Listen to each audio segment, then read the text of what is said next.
Hi guys! Magandang gabi! Welcome back po dito sa Gandara SRU channel for Showbiz Update. Andito na naman nga po akong muli nagbabalik. Ang nagmamaganda ninyo kachismosang Kim Pao, wala na pong iba, ang lokaret na si Gandara SRU upang magatid sa inyo ng latest update and fresh happenings patungkol kina Kim Chiu and Paula Avellino. Syempre, hindi po maaaring mawala tayo ngayong gabi at hindi po mag-update. Ang gaganda ba naman ng balita natin lalo na dito sa pilot episode ng Kim Pao. Syempre, dapat natin silang i-congratulate. So, ayun na nga patungkol po ang ating pag-uusapan ngayong gabi dito po sa pilot episode ng The Alibi na success. Grabe nga po ang saya nila Kim and Paolo. So, thankful po sila sa mga sumuporta at nanood. Anyway, bago tayo mag-start sa mga di pa nakaka-subscribe sa ating channel, maaari lamang na pindutin po ninyo ang subscribe button natin at notification bell na nariyan sa baba. Uy, napapabilis ako ng salita ngayon kasi excited ako sa sobrang kong saya. So, pakiclick lang po na subscribe button at notification bell natin na nariyan sa baba upang kayo po ay maging updated at ma-notify tuwing may bago po tayong chika at balita hinggil sa Kim Pao. Basta mga balita na may kinalaman kina Kim Chiu and Paula Avellino, sagot na nga po natin yan. At narito naman po ang mga comment na napili natin basahin ngayong gabi bilang pasasalamat po natin sa ating mga taga-subaybay na nakatutok parati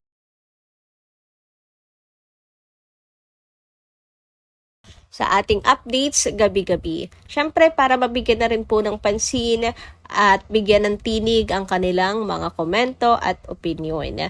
And ang first commenter nga natin ngayong gabing ito, shout out po at maraming salamat sa inyo pong pagtutok sa atin gabi-gabi.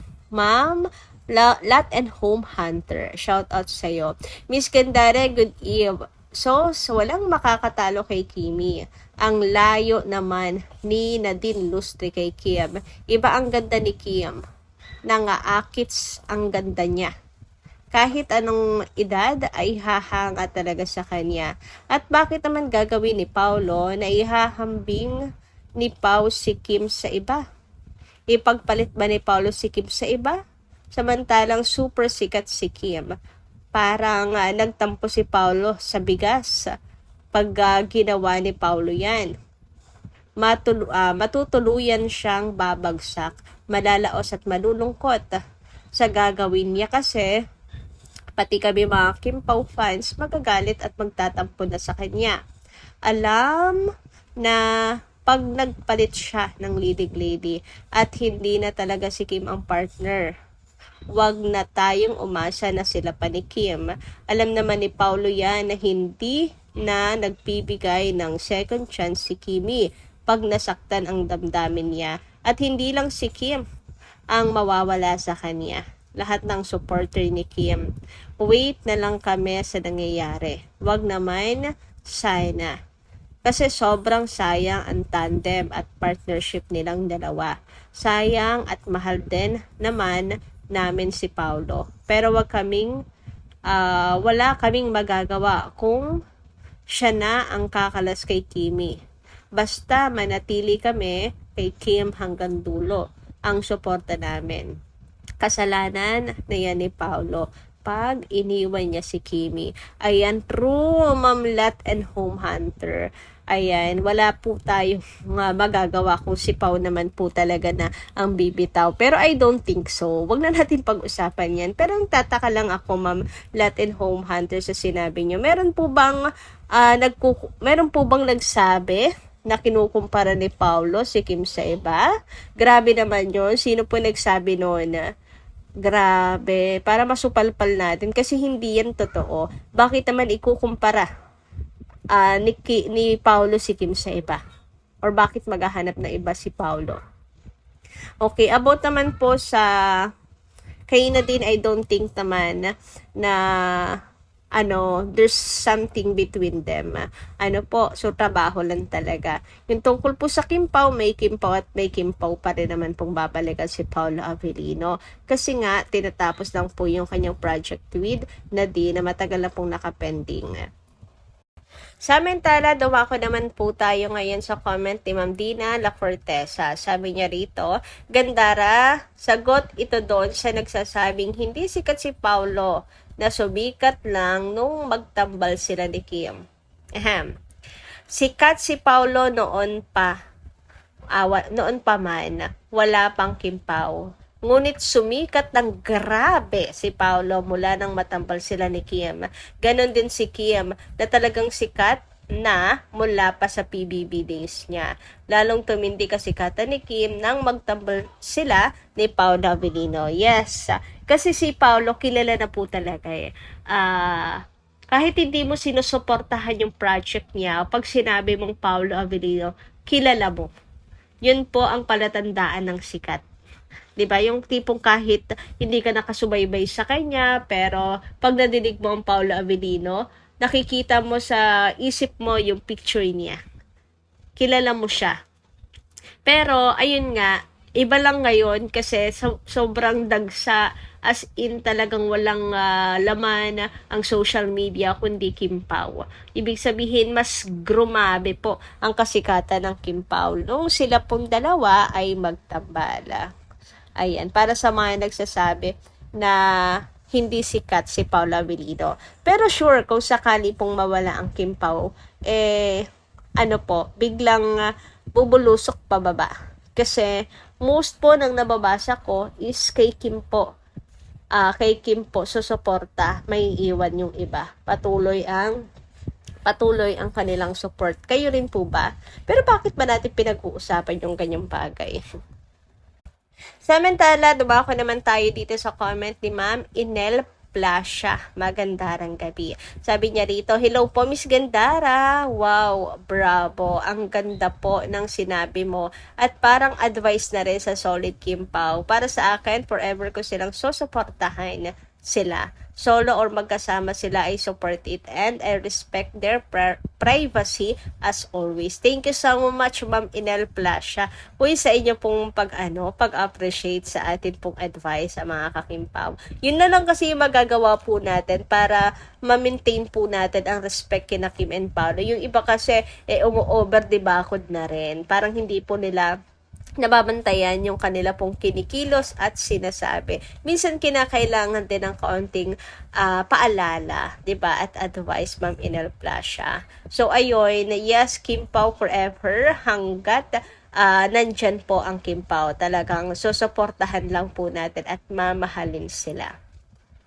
Samantala, eto na nga't pag-usapan na po natin mga kakimpaw, itong ating good news kung saan ang The Alibi first or ang pilot episode po nito kagabi ay tumabo po ng napakaraming endorsement ng napakadaming commercial or TV ads.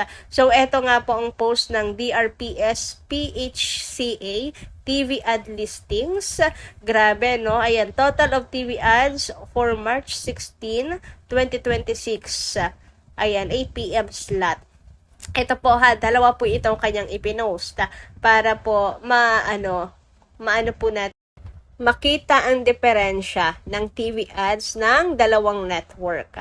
So, ito nga po ang The Alibi, The Beginning, 97 po ang kanilang TV ads. Wow, grabe. 97 TV ads. Samantalang ang Totoy Bato ay 58 lamang. Samantalang pinakang maliit po ay ang Sangre. 30 lang ang sa Sangre. Grabe, bakit 30 lang? Sila yung pinakamalawak, 'di ba? At sinasabi na pinakamataas sa ratings, pero sila yung mababa yung TV ads. Wow. So eto nga po Ito po yung details ng The Alibi. Total of TV ads, 97. Grabe, no? Ito po ang kanilang Gap 1, 32. Naka-30 po agad sila. Ang Gap 2, ay 31 TV ads, and Gap 3, 34 TV ads. Grabe, good luck talaga sa mga maiinipin dahil talagang maiinip kayo sa sobrang dami po ng TV ads. Wow! Samantalang sa A to Z, bukod pa po ha sa Kapamilya Channel lang po yan. Pero meron pa sa A to Z at All TV. Hi! Sa A to Z, Gap 1, 26 TV ads, Gap 2, 23 TV ads, Gap 3, 27 TV ads.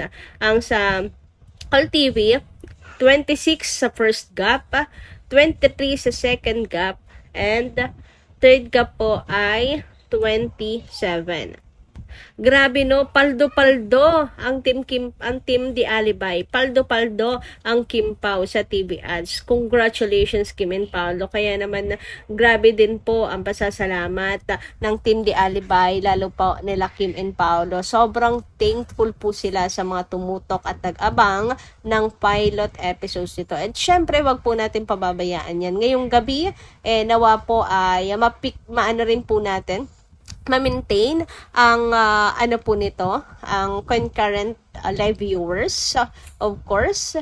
At syempre ang ratings din, masikapin po natin na mas pataasin pa ang ratings po nito. So, simula pa lang naman, na mas tataas pa po yan as pag mga intense na po ang mga eksena.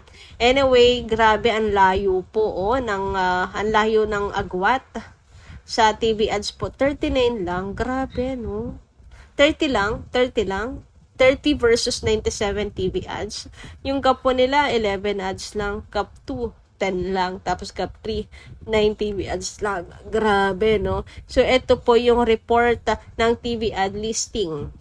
March 16, 2026 ng GMA.